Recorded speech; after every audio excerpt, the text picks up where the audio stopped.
I think I was maybe a sophomore in high school, and my parents were gone. They had gone to a conference in Texas, I think, and I get a call from the neighbor. They said, make sure your doors are locked. They had an escapee, and they found that he had broken into a house 3 houses down from where I lived because they found the number that he ripped off his shirt. That's Larry Moore talking about growing up in Rawlins, Wyoming. I love this story because it sounds like the segue into a horror movie or a campfire story. But unlike those stories, what he's telling really happened. I locked the doors. Yeah, my brother and I and my little sister, we locked the doors. I said, oh my gosh, he might be outside, The imagination goes kind of wild. I put out an open call for people's recollections of escaped inmates in Rawlins on a social media page there. Deb Davidson said, I remember being in grade school in the 1960s and being told to run home at the siren and avoid being close to cars and hedges. Escapees could take hostages. Gary Swanson described that inmates broke into a house near his own in the 1960s. Inside the house, they were trying to disguise themselves with makeup and wigs when they were caught. I think the only thing more surreal and strange than these stories of criminals suddenly appearing in this small town was the time a Hollywood production company came to this little town, known mostly for refinery workers and antelope herds, to make a horror movie in the very prison which had been the source of all those breakouts. It was a pretty low-budget B kind of horror movie set in a prison. On this episode of That Doesn't Happen Every Day, in which we interview everyday people about things that don't normally happen every day, we interview Rawlins locals about the time Hollywood came to this little town on Interstate 80, and a good portion of the town became extras. I have a lot of theories about Rawlins. It's an island. That's Doug Hecox, who had just finished high school soon before they began to shoot the film in 1987. It was a community of about 10,000 people. Mostly blue collar. You had a bunch of people at the refinery and working on the railroad, working on the oil field. We didn't get celebrities there. The only celebrity that Rawlins had ever produced was a guy from Chips named Larry Wilcox. Larry Wilcox was the blonde guy who played aside Eric Estrada. How often is a small town like ours having a movie filmed in it? We did not know who Viggo Mortensen was. We did not know who Tiny Lister was. That's Whitney Gore. Just to clarify, most people in Rawlins didn't know who Viggo Mortensen was, not because of a lack of information, but because at the time, this man who would be one of the stars in Lord of the Rings hadn't been in that many movies yet. It was a whole movie set with everything that you can imagine. Cameras and makeup people and lighting people and obviously a lot of people plugging cables in and carrying cables out. The first snag that the production company hit nearly 1,000 miles from Hollywood was a personnel problem. A Rawlins Daily Times article from May of 1987 said that about 300 inmates from Wyoming's current prison, just a few miles south of the filming location, were supposed to be in the film. If that sounds like a recipe for something crazy happening, so did the warden, who decided it was a security risk. According to the article, this meant that production was now short a lot of actors. Every day, there was an ad taken out in the Daily Times, just an open call for extras. You would just report to the prison at 7 a.m. every single day. And if they needed you, then they would keep you and put you in the scenes. If they didn't, they would send everybody home. They had all these gentlemen, local real estate agents, doctors, accountants. All these people had come to be a bit actor, like a extra. From what I can tell, the extras, or at least most of them, weren't paid, but got pizza and were entered into contests for prizes. They said that there would be a raffle, and the more times you showed up to be an extra, the more you got an entry into the raffle. So at the end of the shooting, they would do a raffle and they would give away the car from the movie. Yeah, everybody was just going to look and see what was going on. One of the guys pulled up to me, he said, you interested in having a job? I'd need your pickup as well. And I said, yeah, that's fine. That's Damon Haynes, who got an actual paid gig to haul material for the sets and work as a grip moving things on set. Because I thought it was interesting just watching how they did it. Scene one, take one, and then quiet on the set, and everybody had to be quiet. That's Larry Moore, who was actually the drama teacher at the local high school. Larry had even directed a production of The Odd Couple inside the prison, casting inmates for the different parts. The prisoner that had the lead in The Odd Couple, they had a man-to-man program where I could go and check a prisoner out at night, and he'd come over to the house and visit with my family and have dinner and then take him back. Larry tells us about his audition to be in the movie that had come to town. Well, it was kind of in, I think, one of the motel rooms, as I recall. It could have been one of the conference rooms at the Holiday Inn. And, we just went in, and I was given a couple pages to read, and so I did that. And I ended up getting a role of a guard, and I was one of the two guards that got to drag Viggo Mortensen off, and he was thrown in segregation. Sure enough, a bit more than an hour into the film, Larry is one of two men in prison khaki who struggle with a defiant Viggo Mortensen before he's taken to the hole. There's a time where the ghost escapes, and I'm walking the tier, and see me with my billy club clanking against the door. And the whole premise of the movie is that overcrowding has forced a long-closed prison to reopen, but the ghost of an innocent inmate who died in the electric chair there is now taking revenge on everyone, especially the warden. Well, I have the Fangoria magazine that features prison in it, and it describes how they found this particular prison. Apparently, after receiving photos of the prison from what at the time was the Wyoming Travel Commission, producer Erwin Yablans made a personal visit to the old pen and is quoted in the Casper Star-Tribune as saying, "It is amazing how uniquely on the nose it is." I've linked more information about the old pen in the description, including several past podcasts in which I talk about just how frightening and creepy the old pen in Rollins is. I even asked the interviewees on this show if anything spooky or paranormal happened while they were filming. I never experienced anything odd like that, but they say a lot of stuff does happen. That producer, Erwin Yablans, was actually one of the executive producers of the famous John Carpenter movie, Halloween. The producer, his son, was in the movie. I think he had just graduated or was still in high school or whatever. You would think that being the producer's son, young Mickey Yablans, would have had a privileged part in the movie. And the truth is, well, yes and no. He did get some close-ups and I think at least a line or two. But do you remember how originally real inmates were going to be in this film? His son played the cellmate to the real inmate from the Wyoming State Pen that they brought from the pen every day. One of the scenes in the movie that goes beyond good old B-movie horror with blood and guts to something that's actually disturbing is when Mickey Yablans' character Brian meets his new cellmate, a guy called Rhino, for the first time, and you see just how bad things are going to be for him. He was a big dude, too, really gruff looking and stuff. Rhino is played by a man named Stephen Little, who really does bring a level of menace and credibility to the scene. He did a nice job, I thought.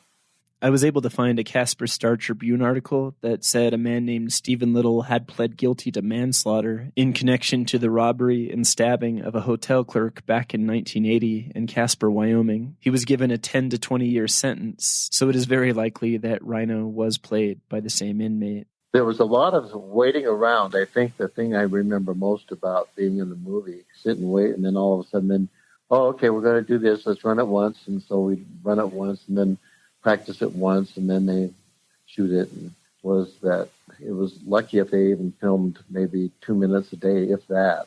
Filming can take a long time for a lot of different reasons, but perhaps one of the delays for the prison movie was the amount of special effects used. There's several scenes where you see barbed wire creeping along. The ghost moves all these things. In one scene, as a guard is trying to relax with some coffee, the ghost moves strands of barbed wire like snakes, pinning him to a chair, and then you see the barbed wire wrap around the trigger of the guard's shotgun, firing a blast over his head.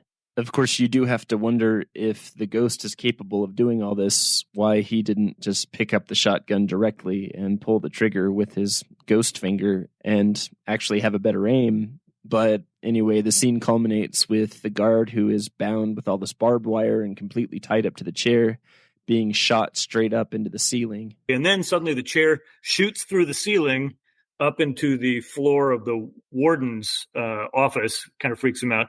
Doug Heacock saw a lot of the filming that went on that summer because a few weeks before production began, he had just started at the old prison as a tour guide showing visitors around. Usually when they were filming in like an area where a tour group might normally go, like A Block, which is again where there's all these cells, they would either prevent us from going in there. We would be told by one of the producers or someone, that we need to delay the tour like an hour or reroute them in some other way. They wanted to make sure that they kept all the noise from non-movie people as close to zero as possible. But yeah, we would try to be pretty sensitive about that. There were some dummies that were used as dead bodies in some of the scenes. These bodies that would fall out of a ceiling or be tossed through a wall or, whatever, things that a normal human body couldn't do.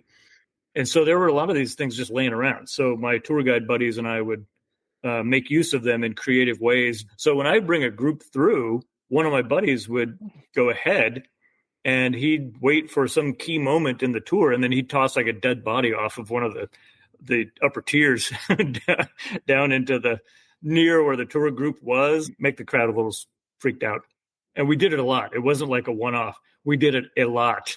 So how we never had a heart attack on our tours is beyond me. One of the tour guides and I were out messing around, and we got invited by one of the actors to go explore because he was between scenes or something, and we didn't have anything to do at the time. So we discovered a couple of little tunnels, like utility tunnel kind of things there in the prison. Am I the only one that thinks it's scary that someone giving tours of an old prison can still discover parts of it they haven't been to?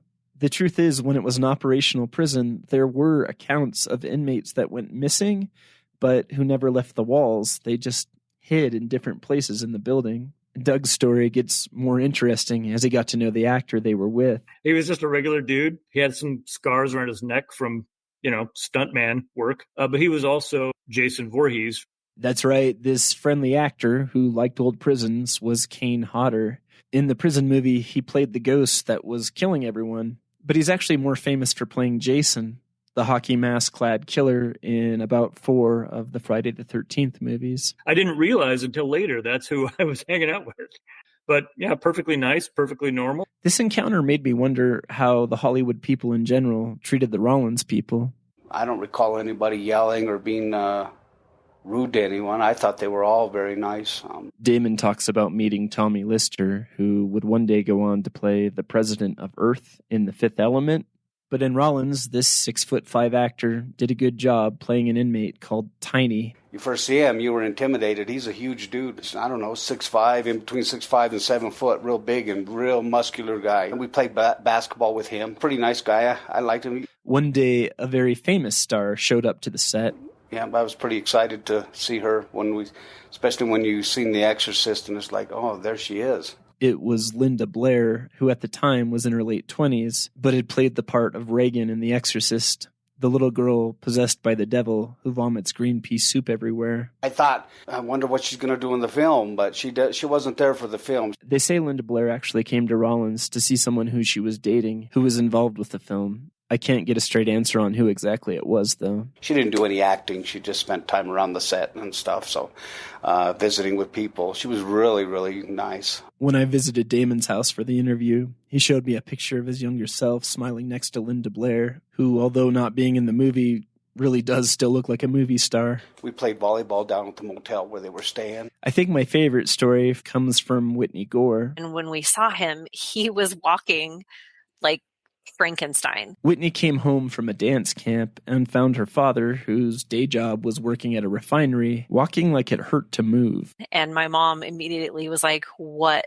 happened and what did you do?"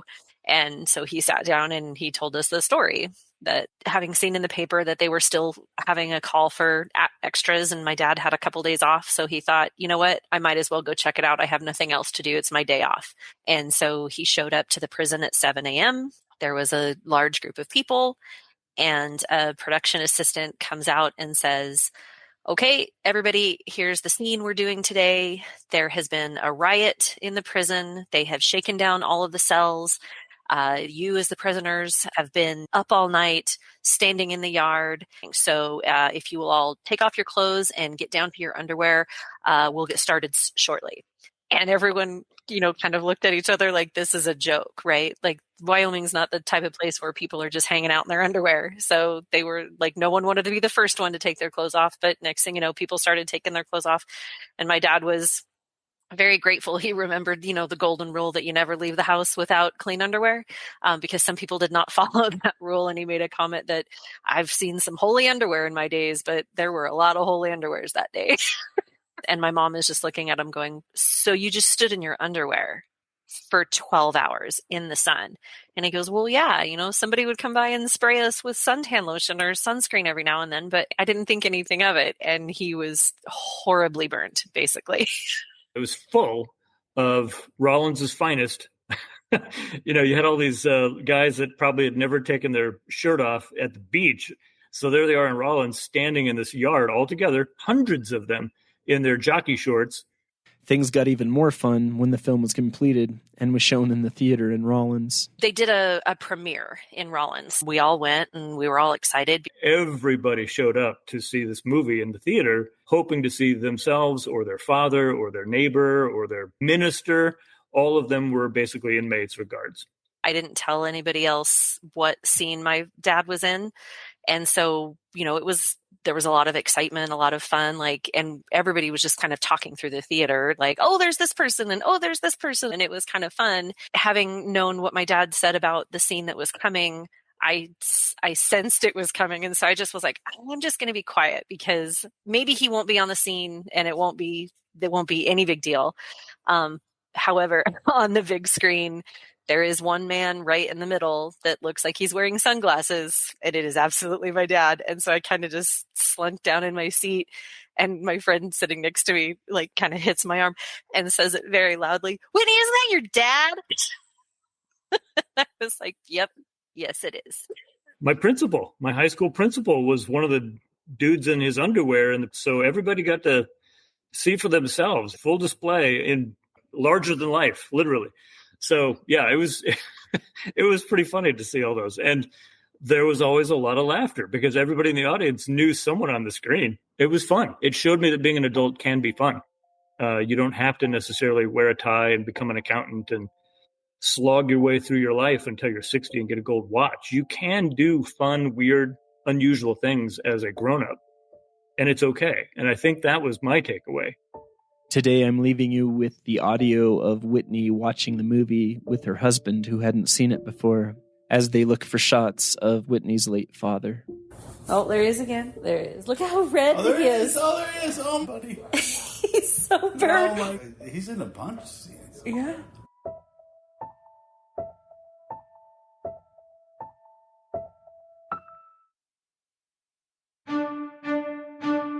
Thank you for listening to That Doesn't Happen Every Day. I want to make sure to thank Larry Moore, Deb Davidson, Gary Swanson, Doug Hecox, Whitney Gore, and Damon Haynes. I also want to thank everybody who has been willing to help me in different ways with this project.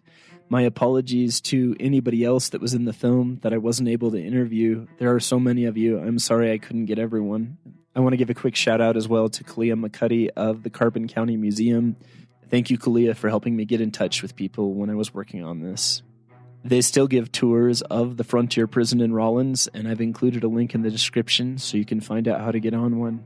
If you've enjoyed this episode of That Doesn't Happen Every Day, please share it with a friend. If you'd like to hear more episodes, do a search for That Doesn't Happen Every Day. Every day is 2 words in this case, and you can listen to every show I've ever done completely for free. Thank you again for listening. I hope to have a new episode to you in about 2 weeks.